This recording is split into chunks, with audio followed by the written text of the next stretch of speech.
4 News Now is brought to you by Ace Hardware. It is 5:45. The holidays are a magical time for most. In this week's Miracle Monday, we hear from a mom who spent the holiday by her son's side in Sacred Heart Children's Hospital as he fought for his life a few years ago. This year, he is healthy, and they're counting their blessings 2 times over. As Emily Bloom reports, despite the challenging times, they were able to find faith along the way.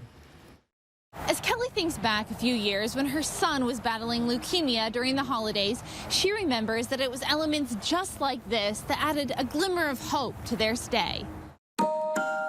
In November of 2018, Izaiah was diagnosed with acute lymphoblastic leukemia. That was the day after Thanksgiving, and we were here until a few days before Christmas that year.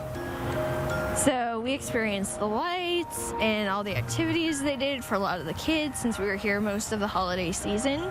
Since that point, they've still spent a good amount of time at the hospital. It was just this past January when Izaiah finally made it to remission. Being in the hospital over the holidays is definitely trying. Because of that, Sacred Heart Children's Hospital does all they can to make it as normal as possible and as bright as possible. One of the more beloved experiences is the Santa store. They had it where he actually goes up with volunteers and they have it all set out. He can pick a gift for his mom, dad, each of his siblings.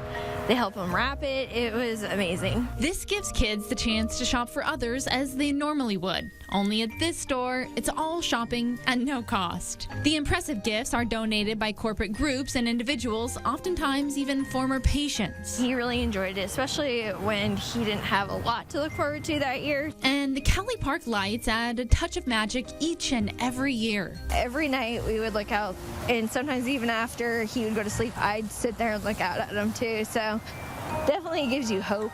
The lights now serve as a reminder of how far they've come since that time. Especially when you're in the hospital like that, you don't know if you're going to see it another year. They're filled with gratitude to be on this side of it all. But I also think about all the families that are still in the hospital that are experiencing it for their first time this year, and it just makes it kind of emotional. For Kelly's family, it was holding on to as many traditions as possible that got them through that time. And it gives you hope that you're going to get out and spend time with your families. If you'd like to help support programs just like this one, you can donate to the Children's Miracle Network. 100% of your proceeds will stay right here in our own community. You can find the link to donate on KXLY.com under this story. Reporting in Spokane, Emily Bloom, 4 News Now.